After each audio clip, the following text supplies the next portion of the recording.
Wondering what the F has happened to your body and your life? You're in the right place, my friend. Welcome to Season 3 of Transforming 45, where we dive into the incredible stories of how brilliant humans are navigating the midlife squeeze with courage, passion, and a healthy dose of humor. Don't miss out on any of our heart-led episodes. Hit the subscribe button, leave a 5-star review, and if you're inspired, share an episode you love with a friend. It means more to me than I can express that you're choosing to spend time here and sharing our message of midlife revolution. So let's get into it. Hello, and welcome to this week's episode of Transforming 45. This week, I am really happy to welcome Lori Johnson to the show. Lori Johnson is a friend and a colleague, and I am so very grateful to her for being here to share her story with us today. So Lori is an educator at heart. She had a long, beautiful career as a teacher spanning across 4 decades. She is a leader and an author.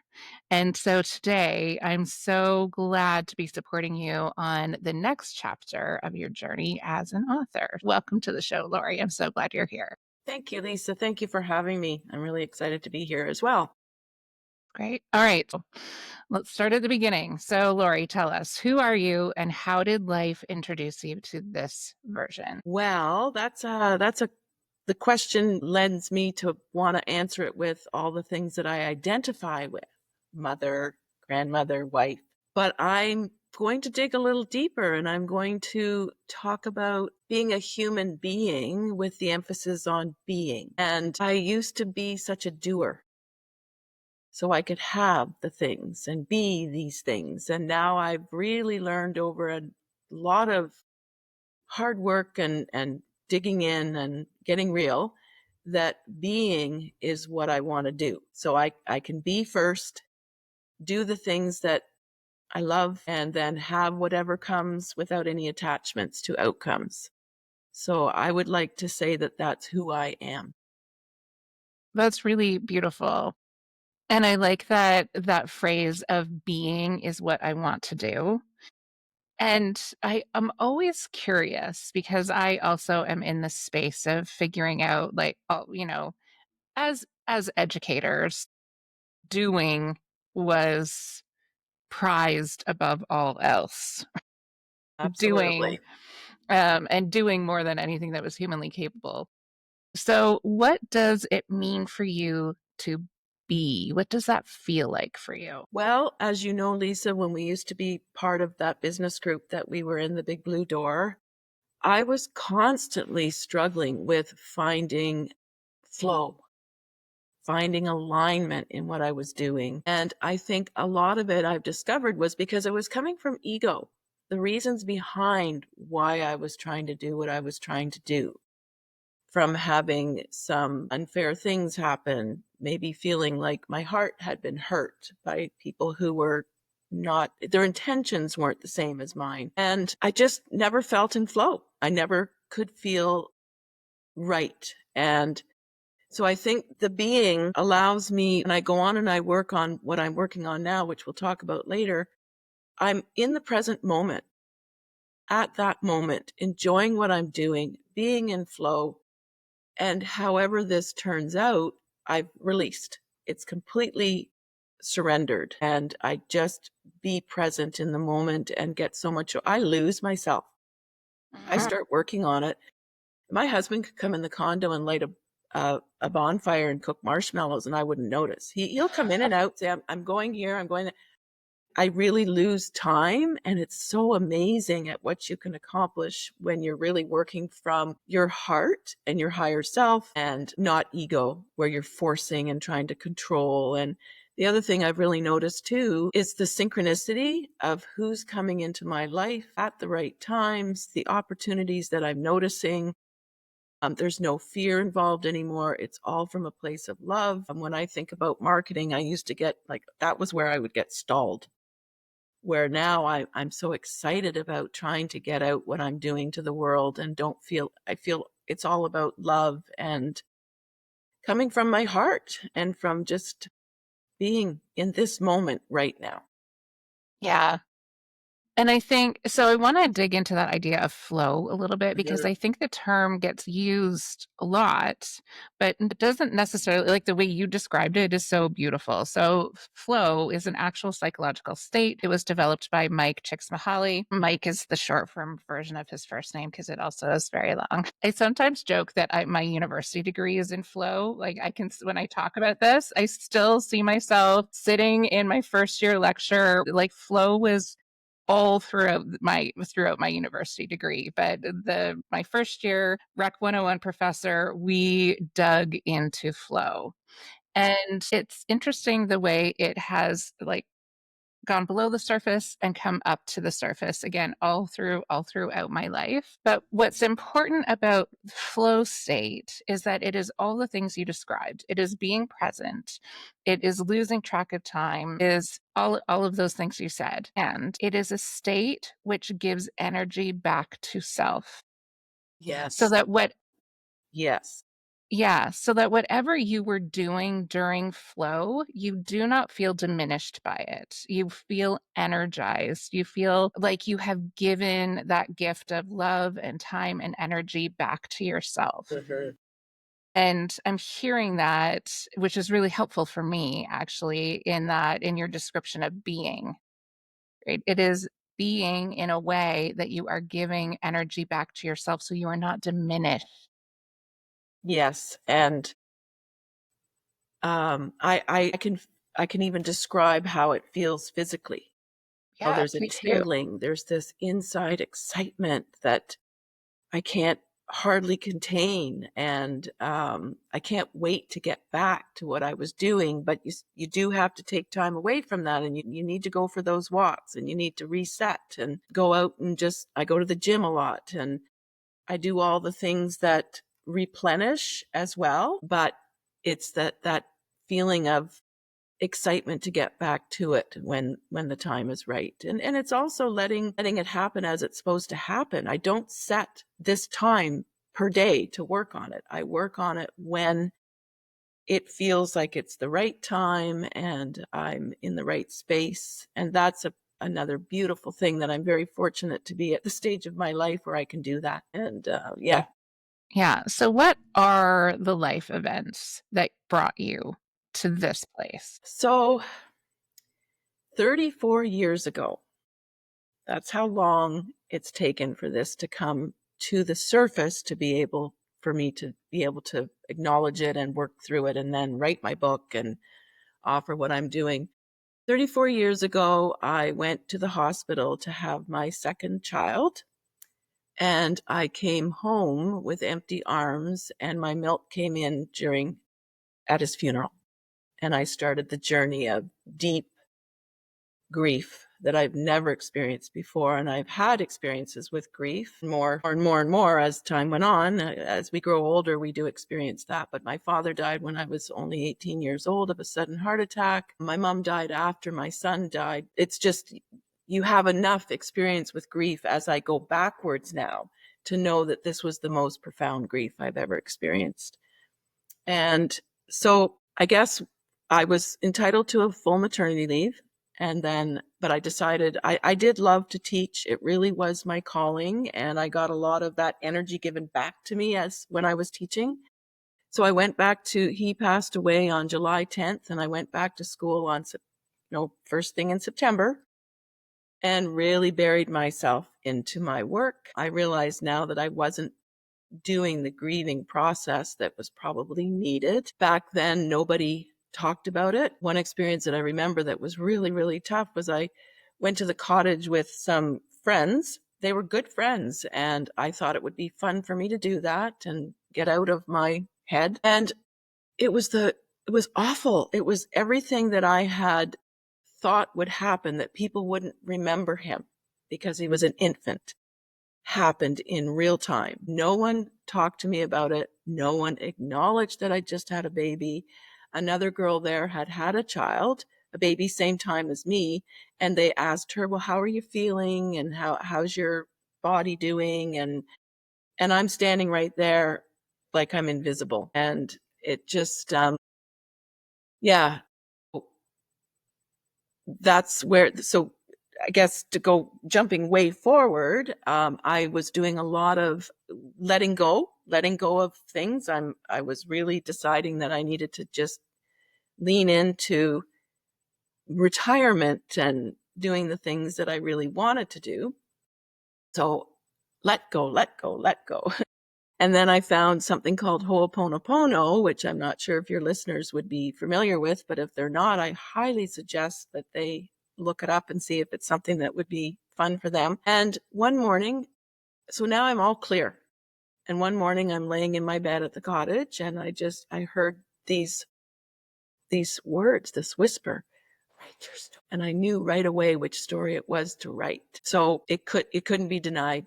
It was a message from the divine, or the whiteboard, or the space that I'd created, whatever you want to believe. I would go out. So I knew I had to write it. And then I would go out into the bush, and I would walk with my dog, completely silent, and it would start to download. And I'd come home and I'd write the first chapter. I'd write the second chapter. And it just sort of flowed through me. It didn't come from anywhere in me. It flowed through me. It was the best thing I ever could have done. If I don't do anything going forward, it gave me the inner peace and the freedom that I was denying myself for so long in this situation. So I just want to give credit to, I belong to a group called the Writer's Patch. And I had told them that I'd heard this message, and we were talking about things we were working on. And I said, I don't know how to start. And so they said, well, tell us a little bit about your story. So they're all crying while I'm telling them. And then the one lady who's brilliant said, the first line of, I said, my milk came in on the day of my son's funeral. She said, there's your first line. And I think the contradictions, Lisa, we talk about being women, and this is all about being women and what we go through in our bodies. It was the contradiction of everything that was going in my body, the dance of the female body when you give birth, and these empty arms and no baby to fill them. I'm standing at the funeral and my milk is coming in and my uterus is cramping. You know how your uterus works, it cramps to get back to some sort of normalcy, and your hormones are all out of whack. And yet I'm watching this little white casket get brought across the green grass and the beautiful green trees. Like the contradictions are just really hard to put into words. Thank you for sharing your story with us. Thank you for listening.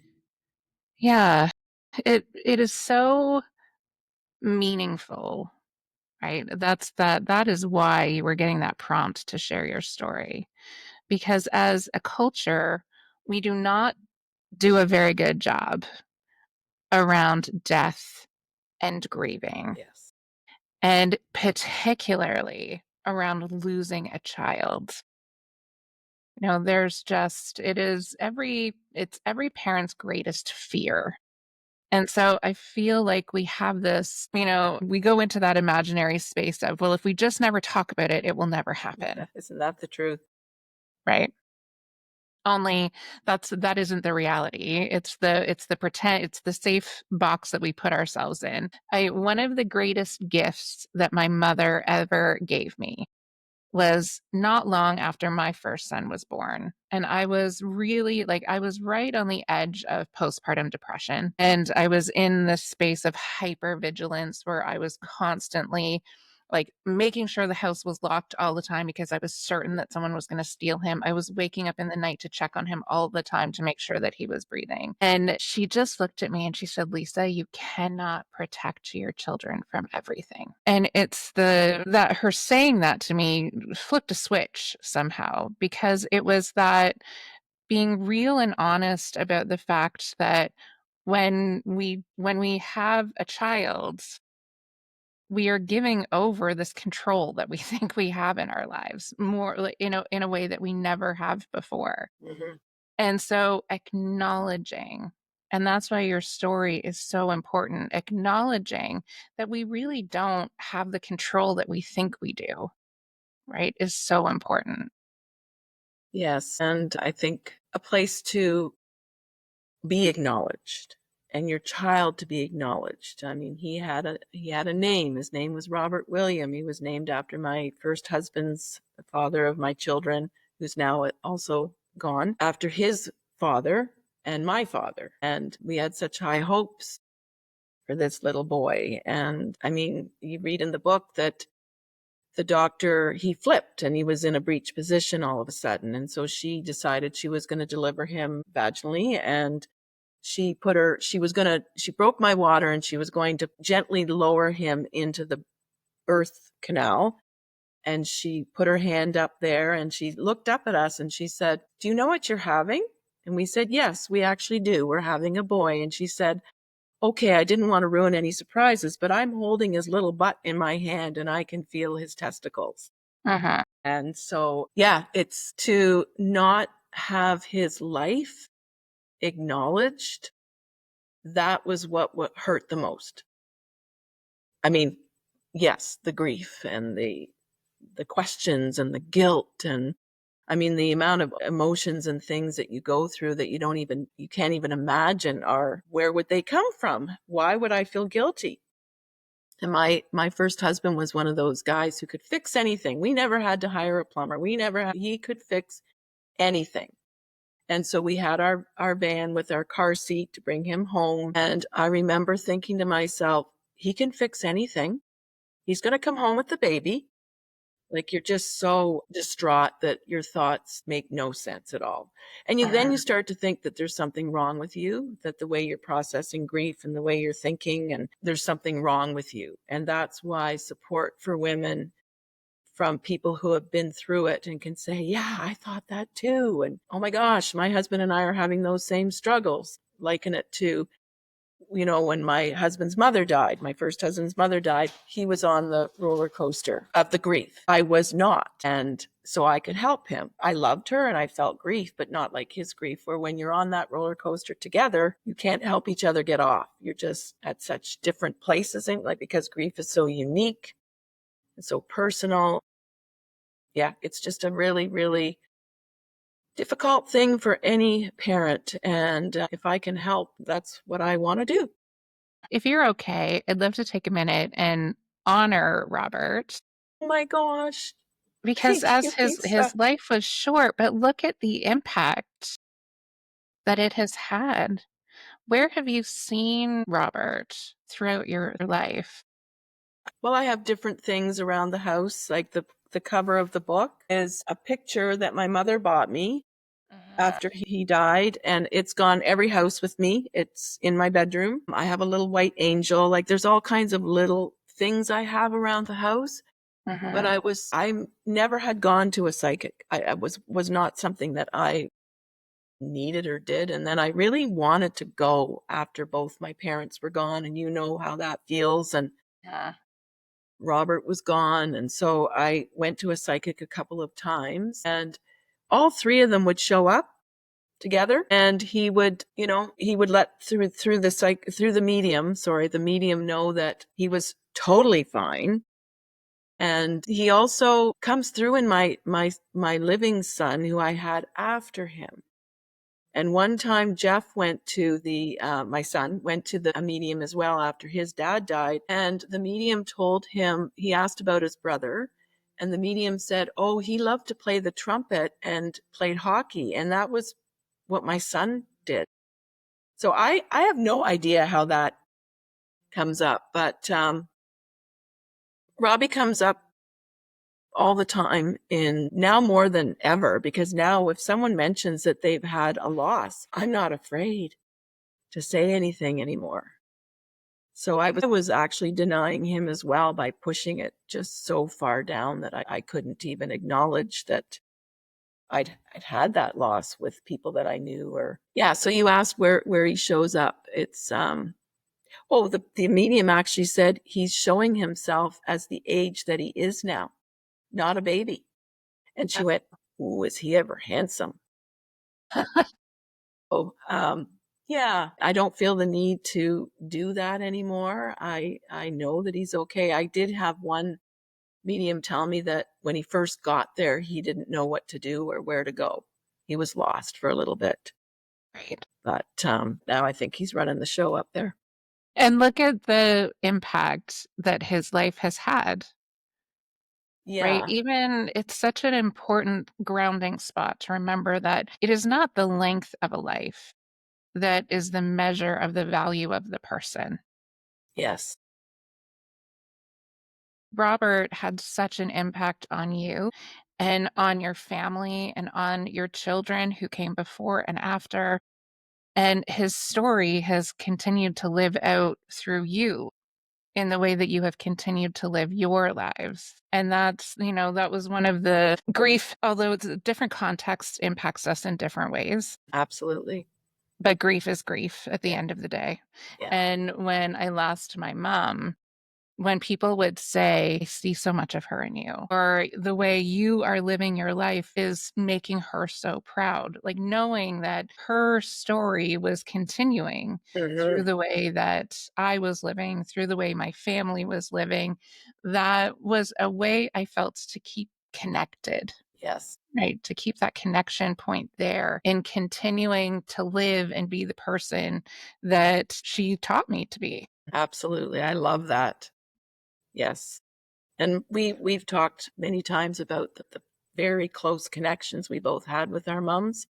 Mhm. And when my mom passed away, I really, because she'd been part of my life in such a big way, like you, and then she was my rock when my son died. I mean, Mhm. I just can't even imagine getting through that without her.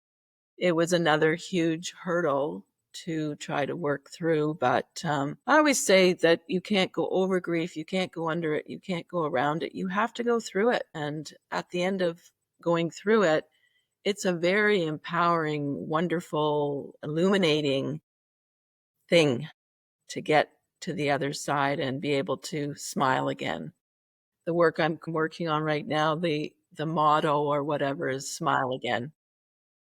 Because one of the things that is difficult is to smile again. You Mhm. feel guilty if you have any moment of joy. How can I feel joyful? And the goal is, and we were talking about when you get through the grief and you have those smiles coming more and more and more and for longer, and you have that longer moment where you actually feel normal, it's a beautiful, beautiful place to be. Yes. Yeah, it is. I still remember, like, it's such a body imprint on me.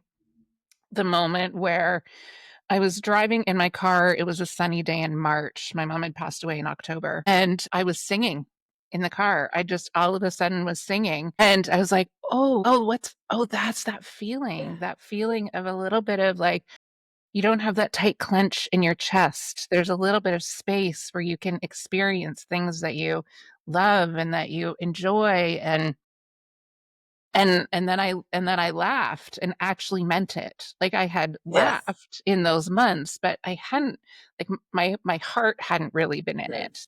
Mhm. And yeah, that moment is still so clear to me because it is that moment of clarity of like, we do, right? We take that grief and it becomes a new part of our identity. Yes. I Yeah. love that you said that. I think what I always think too, the woman who walked into the hospital less than 24 hours, 12 hours later, because they wanted to keep me, and I said, nope, I'm out of here, was not the same woman that walked in. And so you're processing not only the grief, but you're processing who am I now? Yes. Where do I put myself? And I think that's where we all know someone who, whether whatever kind of grief it is, don't go through that processing and they can become very angry, bitter, not joyful, living from love and heart people. So the goal for me is to try to help women move through the grief Mhm. because they didn't have anything for me. They Yeah. didn't have anything for me back then. I was actually really lucky to find a group of, it was a social worker who was running it and grieving parents. And my husband and I were really struggling with the differences of how we were grieving. And so we knew we needed to do something. We were getting really frightened that we weren't going to make it. And we found this group. We only had to go twice and we were freed from all of that feelings of not being normal. And it was a lifesaver. So I think back to how much 2 sessions helped us, that how much being able to access something. Would you like me to tell you quickly about what it is? Yeah, Yeah, please. sure. So I was thinking I knew I needed to do something post book.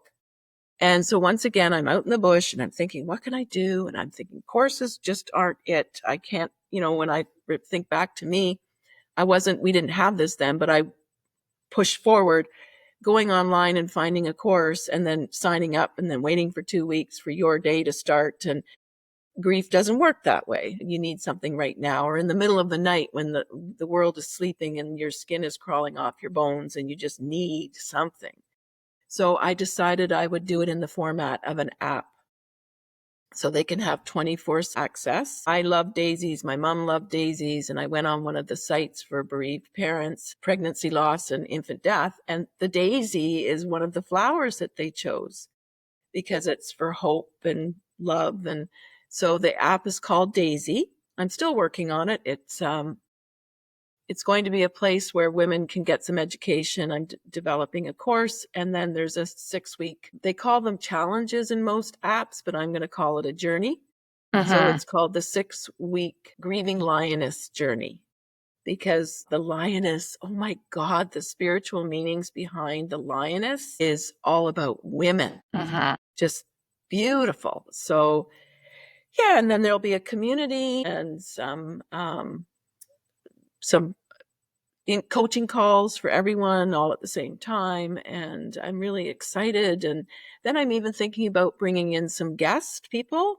So I have a wonderful yoga instructor that I know. And so she would create a 6 week yoga challenge or yoga Hmm. journey. I have a niece who's a beautiful artist, maybe some art therapy. So they have lots of things to choose from and they can move through the things as they're moving through their grief. Hmm. And then the goal will really be to move them out. You're not supposed to stay here. Right. Yes. Sometimes people can get stuck and they can get stuck in the support systems. And yeah, so I'm working on it now. It will be the developer license for Google and app are all in the process. I've actually been, you have to get, what do you call it? You apply for them. I've got the applications completed, and now it's just when my content is ready, I can get approvals. So, Right. yeah, Well, that is so powerful and meaningful. And I think it's also important to talk about grief doesn't happen just all at one time, right? that's right. So, as when you lose a child, there's that immediacy of grief. And sometimes, if we don't have the space or capacity to deal with it at that time, it does surface. It is going to surface at some point during your life. And some of my experiences now in working with midlife women and some of my own experiences, you are at a time in your life where there is some space and grief starts to surface again. Yes. And so I want to make sure people really hear that it is never too late, right? We can sit with and be with our grief at any stage. And reaching out to community is so powerful.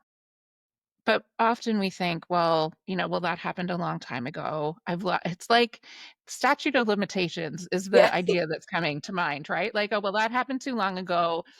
There's no place for me in those communities. And I want people to hear that there is always space for you. Your story could be really helpful for someone who is right in the depth of the immediacy of what's happened. And having someone who's further away from the grief but is still managing, like, to look at how that has worked through someone's life. It's just important to remember that when we make community, there's space for everyone, and I know that You're the so space your community is you're doing so that. wise, my friend. And yes, grief. Look at me. 34 years later, I had enough space, or I allowed myself enough space for me to actually have the bandwidth. to process it. Yes. And I have a couple of women who've read my book who are around the same age as me who lost pregnancy losses and have said, whoa. I had one friend call me up and say, at first she said, I can't read it. I said, okay.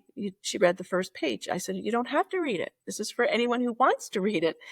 And then she said, I said, but it is about hope and love and forgiveness. It's a hard story, but there's a lot of beauty in it. And so she said, okay. And then she read it and I read it. I need to have coffee. And her reason to come over and have coffee was to tell me we've been friends for many, many years about her losses that we never discussed. And Mhm. I had another woman say it really prompted her to go back and look at her loss and find someone that she could talk to that she trusted to process it more. So yes, there is no time that when it's right, it's right. When it's now, it's now. Absolutely. And the other thing that's happening at midlife, you talked the first line of your book, right? My milk came in at my son's funeral. It's that intersection of like what is physically happening in our bodies and our life context.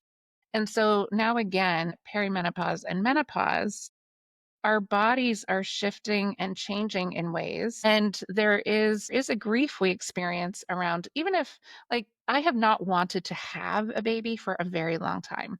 And knowing that it is no longer an option is there's a grief in that as well. And that Absolutely. we have come through, and there's the physicality of it, right? All of the changes that are happening in our body bring our own mortality to the forefront.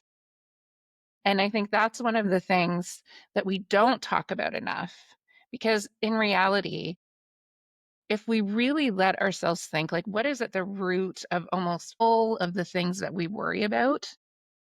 And it's death and dying Mhm. and the fear that we have around that. And so at midlife, when this like fertility, which is so lauded by our society, we're no longer that. And our body's changing in ways that remind us that our body is aging and that it brings our mortality to the forefront. And yet there's still so much vitality. And that's why I think it can feel like such a nebulous place to live in, which is where some of that grief comes from. We are, as women, I mean, the human body is such an amazing machine. What's going on inside our bodies right now while we're talking, it's constantly in motion working for us. Then you take the feminine body and the dance that the feminine body, the creative, beautiful dance that the feminine body is, and you think about all of the changes that we go through at different stages of our lives. And again, the contradictions, it's a beautiful thing. We have to be so grateful for our feminine dance, but at the same time, it can cause a lot of loss and grief. I know I speak a little bit in the book, and I've thought of so many other books I would like to maybe write about different types of loss for women. When a woman has a baby, there's so much loss of the life that she lived before and the woman she was before. And now her breasts aren't for, sexual Mhm. purposes. They're now to keep your child alive. And so you view your body differently. And then you get to the perimenopause and the menopause where you're experiencing all of this emotional change and loss again, like you talked about, loss of the way your body looked and how Mhm. much harder it is to keep it the way you want to look and feel. And it takes way more effort in exercise and nutritional wellness to stay with that vibrant self. So yeah, and then the loss, like you speak a lot about the loss of your kids, the empty nest. Your life was so completely all about your children and you've done the job you need to do. Now they're off and we all feel that loss. It's just, we are amazing. We are women that we're lionesses all over the world. And the other thing is we have this common thing. Women, whatever culture you're in, what we have that commonality across the globe.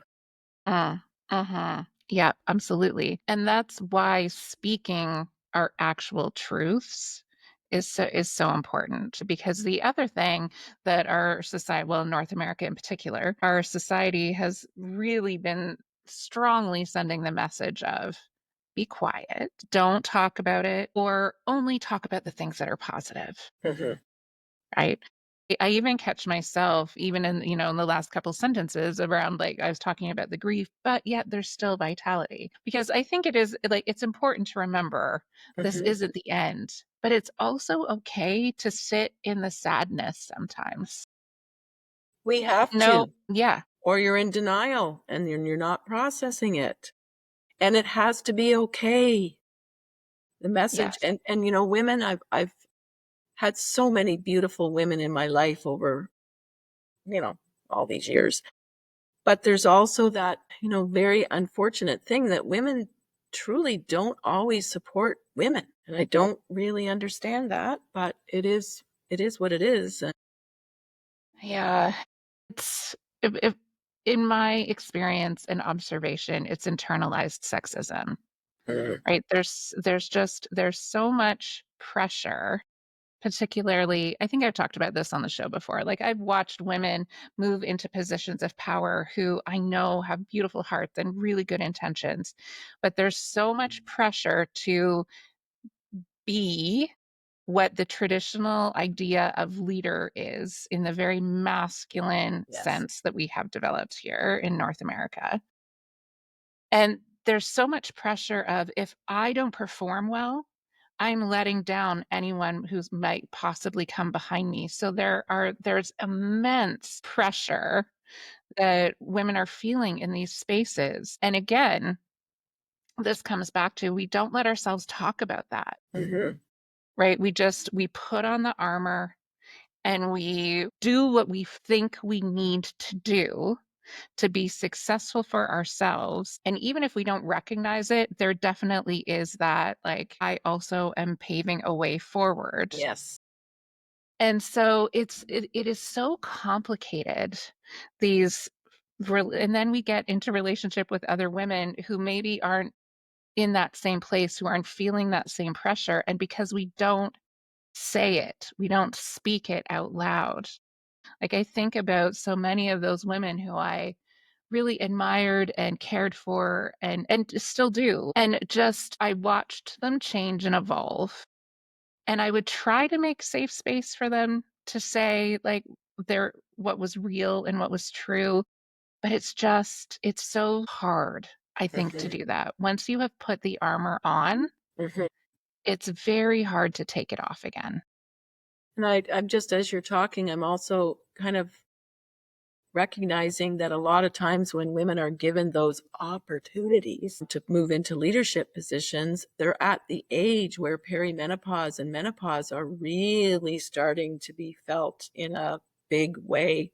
So they're dealing with their new role in leadership, the masculine piece to that, and then their bodies are, again, that contradiction. Their body is doing something completely different, Yeah. Absolutely. And so and we're we don't trying to talk about it. figure out and we don't talk about it. Yeah, absolutely. And then when we don't talk about things, there's resentment that builds up, right? There's the resentment of looking back at, I've had that experience as well where, Ken and I had kids long before the majority of our friends did. And so I sometimes would be in groups and they'd all be talking about their young children. And I was resentful of the way I was left out of the conversation. Right. It was because I wasn't in that stage. Either my thoughts or experiences weren't valuable, or nobody thought to ask me, and I would just sit there in silence and watch this happen and feel resentment build inside myself. Right. Yes. And instead of saying, hey, it's what I talk about now, right? We know and name, so I can name, like, hey, I'm starting to feel resentful. Why is this happening? What's at the root of this? Speaking it and saying, so, like, when you were all having this conversation and you leave me completely out of it, this is how I feel. Mhm. And because I know it wasn't their intention, right? It's very rarely someone's intention to try to actively keep you out. Oh, It's just that when we're in our little boxes of lived experience, it's really hard to open those boxes up and look at what, the lived experience of those around us are. yeah. It takes me Yeah, back to those women at the cottage, and I completely understand. No one knew what to do with me. yeah, They just didn't know what to do with me. And it wasn't that they wanted to hurt me or there was no intention. These are beautiful women, but they just didn't know how to even talk to me. Or yeah, yeah, so I hear you. We do get put in our little boxes, and I yeah, think even young women who are just having new babies feel like they have to be a certain way and stepping up to it and loving every minute of it and laughing when the spit falls on their shirt when they're just getting ready to walk out the door. Like it's not an easy, again, the loss they feel, the overwhelm, their bodies are completely doing crazy things on them, and they're supposed to show themselves to the world as this competent, well-adjusted new mother. yes, and everything is fine and everything is Yeah, easy. yeah, Right, and I'm also going to keep a perfect home and a perfect yeah. relationship, and my body's gonna be perfect and all the things, which is why a space like you are creating is so important so that we can do some of the practices that you and I have been talking about of being connected with our bodies, being real and truthful about what's happening, and knowing that we are held and supported by a community. It's a safe space just to be. Absolutely. So, where can people get your book and where will people be able to access this community? Right. So the book is actually on Amazon. It's called Until Next Time, but there's also, I have a website that is increasingly building in content, and it's www.lorijohnsonwrites.com. And the app is not available yet. It's still in its creation piece. But at some point, I'm going to be looking for, they call them in the training I'm doing, they're calling them founding members, where people can, who've experienced what the app is all about, can go through it. And it's called the first pancake. Look at the first pancake that never turns out the way you want it to be, and have opportunity to give feedback. So don't have any of that in place yet. But when it does come into place, I will be reaching out and on Facebook and different social media platforms to let people know that that's happening. And if you are listening and that sounds like something that would be of interest to you, go to Lori's website and send her an email also. So Yes. you can directly connect with Lori and she can bring you into that community because your experience and wisdom is going to be really valuable in helping to create a Well, community I, that I am not a reciprocates. grief counselor. I am not a psychologist, but I have had all those years in education, which teaches you a lot of things about how to deal with people, as you know, Lisa. And I've had the real lived experience. And I think coming from a place of living it is where the value is, and being on the other side and being able to smile again. Yeah. So, hmm. That's really beautiful. Thank you for being with us today, Lori. I so appreciate you being so vulnerable and sharing such a deeply personal story. So thank you so much for being here today. Thank you for having me, Lisa. It's always fun to spend time with you. Hey everyone. Thanks for joining me on this week's episode of Transforming 45. I hope you feel inspired, empowered, and ready to embrace every facet of your midlife journey. If you enjoyed our conversation, please subscribe, rate, and leave a review. These actions make a world of difference in growing our podcast community. Your support helps us reach much more amazing listeners just like you. And don't forget, please share an episode you love with a friend or with your community. Sharing our stories is what helps our community grow. Keep shining your midlife magic, and I'll catch you next week. Electricast.